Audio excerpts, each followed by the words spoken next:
Баршаларыңызға қайырлы күн достар. Бүгін сіздермен осындай қысқа арналған қызанақтарды банкіге жабатын боламыз.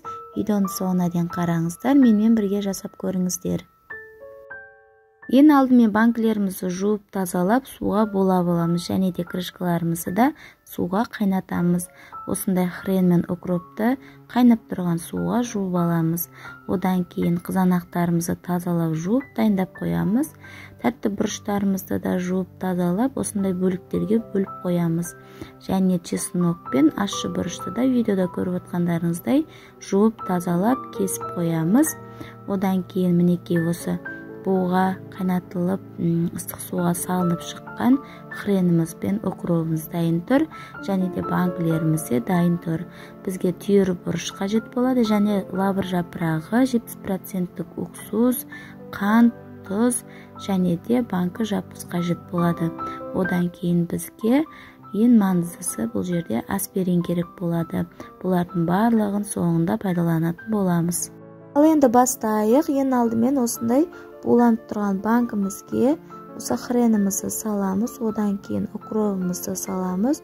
3 дана чесногымызды салып, лавр жапырағынан 2 данасын саламыз. Одан кейін ащы бұрышты, тәтті бұрыштарды саламыз. Мен 1 литрлікке ащы бұрыштың 1 данасын пайдаландым. Тәтті бұрыштан 2 данасын осындай кесіліп тұрғанын салдым. Одан кейін помидорларымыздың барлығын нығыздап, 1 литрлік банкіге осындай кішкене ғана помидорларды салып шықтым.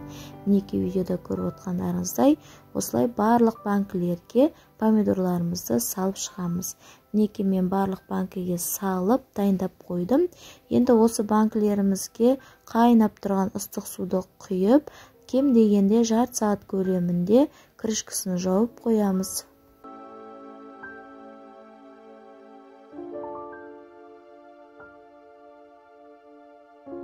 Мінекей достар, біз барлық банкілерге ыстық суды құйып қойдық. Енді кем дегенде жарты сағаттың көлемінде осылай тұру қажет. Мінекей достар, бізде жарты сағат уақыт өтті.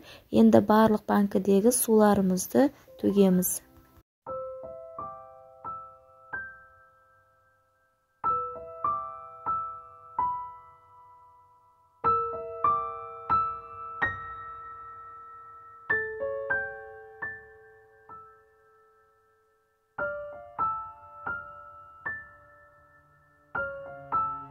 Ал енді достар, біз банкімізді жабуға кірісеміз. Ең алдымен бізге осындай түйір бұрыштарымызды саламыз. Одан кейін 1 литрлік банкіге 1 дана аспиринімізді, және де 1 ас қасық қантымызды, 1 ас қасық тұзымызды салып, үстінен қайнап тұрған ыстық судан құямыз. Одан кейін крышкамызге 70%-тік осындай уксусымыздан кішкене ғана тамызып, одан кейін банкімізге жабамыз. Видеода көріп отқандарыңыздай айналдыра осылай уксусымызды айналдыра крышкамызге жағып аламыз. Одан кейін осылай банкімізге жауып, қатты нығыздап барлық күшімізді салып нығыздап жабамыз. Мінекей видеода көріп отқандарыңыздай, ендігіде ауасы шығып тұрма, шықпай тұрма соны көріп, одан кейін төңкеріп, келесі күнге дейін қоямыз. Үстіне жылы сүлгіні жабуды ұмытпаңыздар.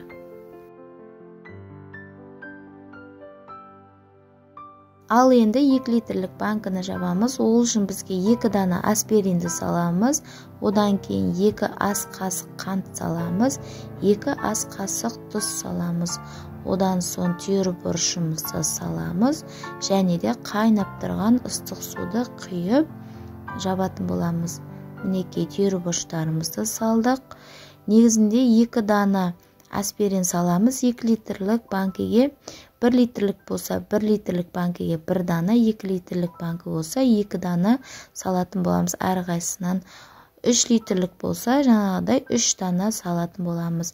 Мінекей крышкамызге уксусты құйып дайындап қойдық. Енді банкімізге қайнап тұрған ыстық суды құйып, осы крышкамызды жауып, осы банкі жапқышпен айналдыра банкімізді жауып тастаймыз.